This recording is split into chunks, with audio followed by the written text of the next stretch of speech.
Okay, I'm so happy. Those people always have discounts for all the stores that I want to shop in. I would say the most important thing to consider when finding an apartment is I'm outside in an AMG, right outside, TT, two-turn baby girl, you know me. welcome to another video. If you are seeing me for the first time, then welcome. My name is Temi, or you can call me Timmy T, and welcome to my channel.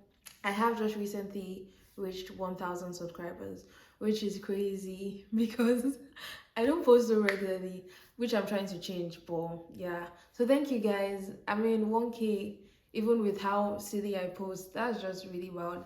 Thank you all for like subscribing, watching my videos, engaging with my channel. That really means a lot to me. I'm really appreciative of you guys, so thank you so much. Yay. Okay, I'm so happy.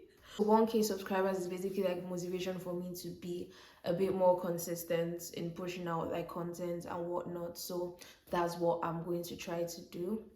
I have a couple of people that do reach out to me in my DMs. I see some of them in school. I met a couple of people in school. I even met someone in Audi when I was shopping one day. So I'm meeting like people that watch my channel in funny places, and it's actually so nice like seeing them and all of that. So yeah, obviously thank you guys again so much. That's like really, as in, I don't know, I just feel but yeah, I'm like super happy that you guys actually do watch, engage, and probably like get some form of value from what I have been saying. Of late I have been putting a lot less content in terms of like advice and tips for students. That's just because obviously I was at that point, because I feel like the video that has the most traction is when I was moving, and there's just like a couple of things that were applicable then that are probably not applicable now. So I probably don't have like the best advice, but what I'm going to do today, at least in terms of advice, is just give a couple of finance tips that has helped me in terms of like saving money as an international student, that you've like that can probably help you as well. Yeah, so it's just a short and sweet video. I wrote it down so that I don't forget. This book, this really tiny book that I got like at a church event, has been an absolute lifesaver for me, because that's where I write down everything when I plan my day. But yeah, let's just quickly get into the video. So I'll just be saying like basically 7 things that I do in order to keep updated with my finances, track how much I'm spending, and spend less where possible. So the first one I wrote down here would be obviously track your spending, know what is actually taking your money away. The bulk should actually really be rent, and if you're paying bills, then food. Yeah, so those should be the three major ones. It's very difficult to make that reduce, but if you see that you're spending more on something else, probably in terms of like shopping or whatnot, then you should really check why you're spending that much. But ideally the bulk should be rent, bills, and grocery shopping. Transport shouldn't even really be that expensive. Yeah, but just check what is taking the bulk of your money, and then that's where you would even know, okay, this is where you can cut where you can from. Yeah.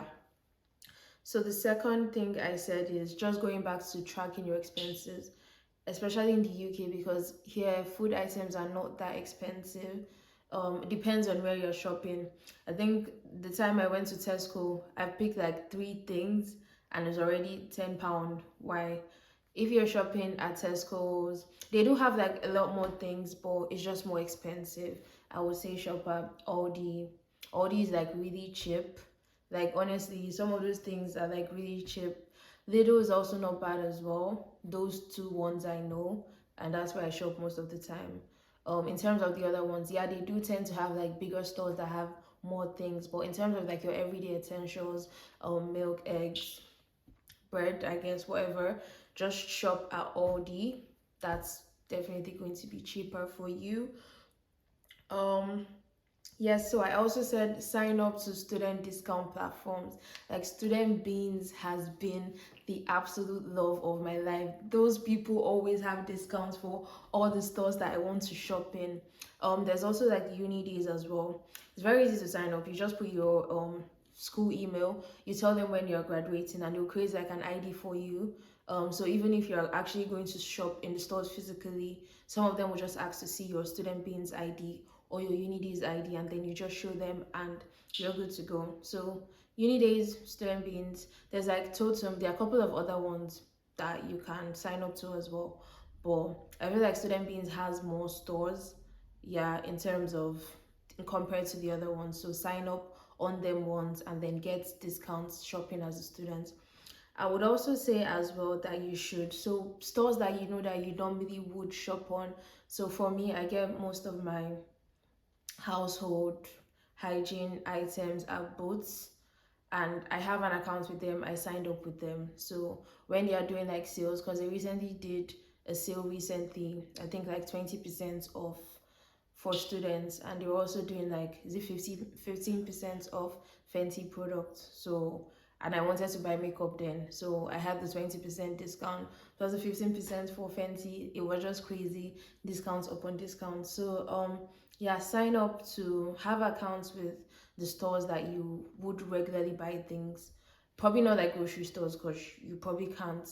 I think they do even actually does like accounts for people, but like Boots, if you do shop a lot there for your hygiene products, or um other stores that you probably shop in terms of like getting clothes and one or two things, if you do shop on there, then sign up there and then put in your details. Again, you probably would not want to, but like if you put in like your details and everything like that, and even when it's your birthday, they do some, not all of them again, but a good number of them do like birthday discounts, or like even give you an amount off for to celebrate your birthday, or give you like an item for free. So but they have to know, obviously you can't just walk in there and say, oh, today's my birthday, give me free stuff. Yeah, you have to actually have an account with them. So I would say it doesn't even have to be like the mail that you check regularly, but just sign up with them and keep up to date on the discounts that they offer, so that when you're ready, like you can just, okay, this is what I want to buy, but I'm just going to wait until there's like a form of discount or sale and then actually go and buy it then, because that's what I used to do. Yeah, so another one I would say is talk to your school, like have, like know who your, is this student body president is, because these people are actually like working, because they were voted into office, so they actually do care. Well, I think they do care about like students, but even if they don't, they just have to, because that's the position they're in.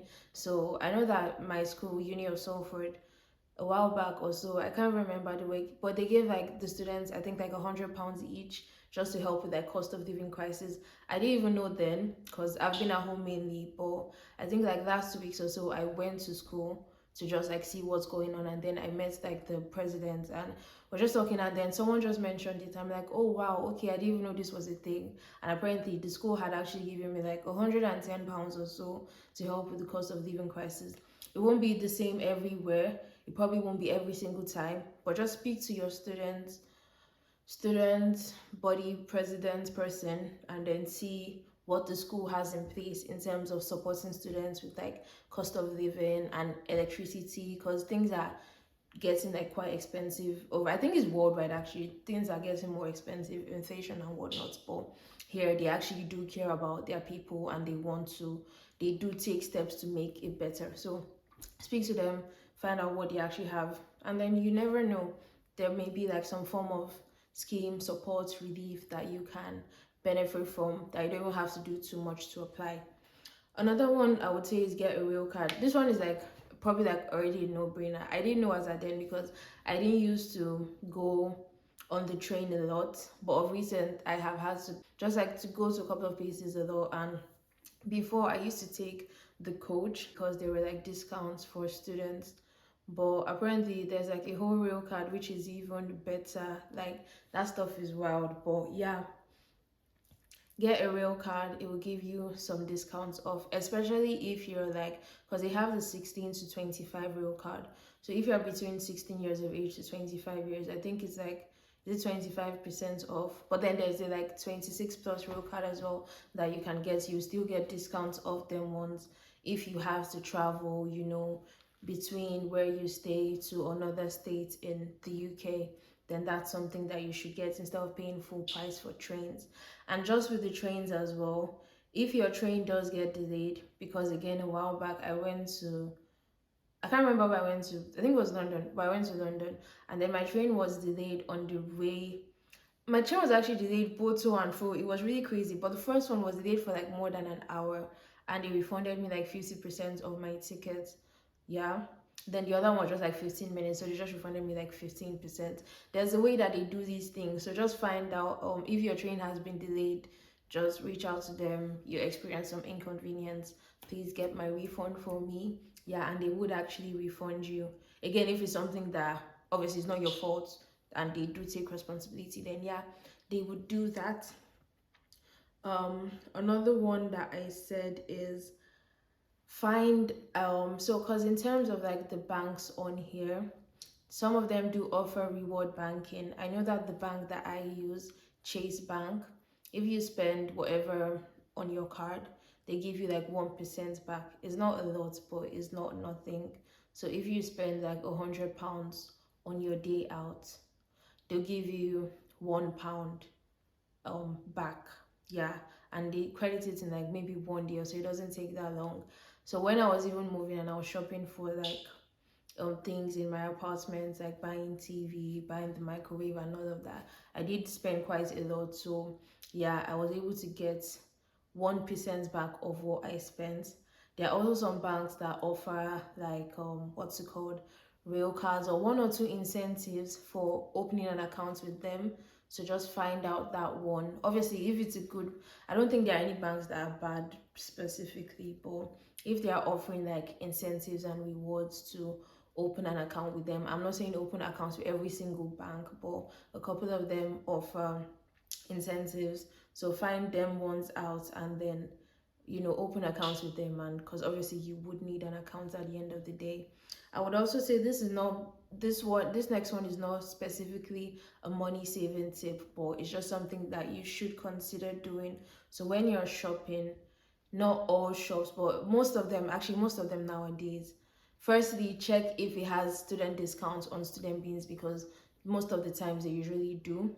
But then if not, if there's an option to pay via Klarna, I would say even if you have the money, especially if you have the money, then just pay via Klarna, because it's something that would go on your credit reports. And if you have a good credit score at the end of the day, that's like super helpful in this place. Which is, I didn't even know this until I think a while back, that I was actually trying to check my credit health, and then I saw like the Klarna payments I have been doing in installments. It showed up on my credit report. It's not a lot, but it didn't like push it a lot, but it's not nothing as well. So if you have the money, then put it in a savings account and then set a reminder and then pay with Klarna in installments instead of paying everything at once, because firstly it's probably in a savings account, whatever tiny interest you can get, and then you're also helping to create like a credit online profile and boost your credit health. So yeah, that's one thing I would say. I feel like the final one, and this is what I do, it's a bit stressful, but it does save me like a couple of pounds here and there. So what it is that my Apple ID is still like in Nigeria. So the home is still, I do switch from like the United Kingdom to Nigeria every once in a while, but when I came and I saw how much it was for Apple Music, like £6. When in Nigeria, I pay for Apple Family for like 2,000 naira. I wasn't even able to. So I switched back. My Apple ID is currently in Nigeria. So if I'm paying for like apps, I think LinkedIn Premium that I wanted to pay for, was it not like 19,000 naira or so? But then in pounds, it's like, is it 35? I can't remember how much it was, but the difference between naira and pounds was just crazy.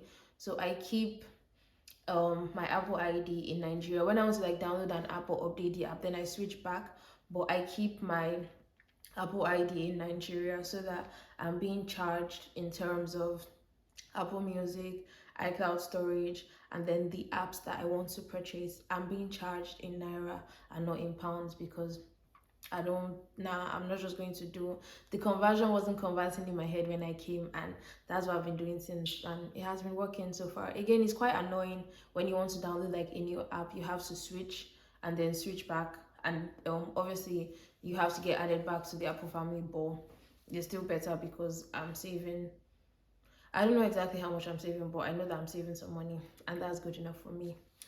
Yeah, so this is the end of the video. Let me see.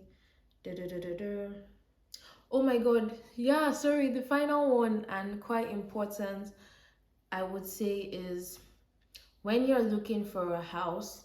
I mean, most people would want to get an apartment that's very close to school, which is fine, you can do that, but it's not that deep. Like, classes are like 2 times a week, max 3, and I don't even think most of them are actually 2 times a week. The first one, the general lecture, and the second one, like tutorial. So you're only going to school 2 times a week. If you want to, you can still stay quite close to school, but if it's like you're not finding somewhere, or wherever it is you found is like really expensive and whatnot, I would say the most important thing to consider when finding an apartment is how close it is to like probably like transportation, like how many buses pass there, how close it is to like a type of like actual major bus stop. So is it just like the one bus, and then do you have to like walk 200,000 miles? Because you're still going to have to go to work, except you find like a job that's work from home, so that's like really fine. Okay, you're still going to do like grocery shopping and whatnot, so how far away is that place going to be from the grocery store? So you probably have to book like an Uber every single time that you have to do like your grocery shopping. You're still going to, I don't know, go out and see friends and family, or just like leave your house, but then you're also close to school, and probably somewhere that just like 1 or 2 buses pass. I would say the thing that you should look for most importantly when you're finding a house is how close it is to transport links. So in terms of the trams and the buses, how many buses do go there, how long is the walk from the bus stop to your house. Again, these are not things that you probably can't control, but the ideal situation will be to find somewhere that at least 3, 4, 5 different type of buses pass through, so that you're not just waiting for that one, and then you're probably delayed, or you're not like having to connect from one bus to the other bus because it's just that one that passes where you stay, but it's not going to where you're going to, so you have to connect to like another bus, and it just becomes a total nightmare. I would say focus on finding where it has like excellent transport things. So if you're going to this side of Manchester, there's a bus station there. If you're going to that other side, there's a tram stop there. That's like what you should consider most, and not really staying close to school, because you're going to school like only 2 times a week. Honestly, it's not that deep. Yeah, so we've come to the end of this video. Let me see, I hope I haven't forgotten anything. No, that's it. We've come to the end of this video. Again, very short and sweet. This was like, I think it's like 1 a.m. now. This is the only time I have time. I don't know how I've been busy. I'm writing my dissertation. I would have loved to like give a video on, oh, how to write your dissertation, but honestly, I'm just cruising through it. I don't even know if what I'm doing is the correct thing or is the wrong thing, but I'm just going to do it and submit, because at this point my mind is already out of this whole master's thing. I just want to be done. Yeah, but thank you if you have stayed to the end. Thank you very much. That's like super awesome. Thank you so much. I love you. Thank you for 1K subscribers, everyone. Like, that's so great. Like, I'm super happy. When I found out, I was so happy. Yeah, I would see you guys in my next video. I'm not sure what it would be yet, but let's just see how it goes. Yeah, thank you. Take care. Bye.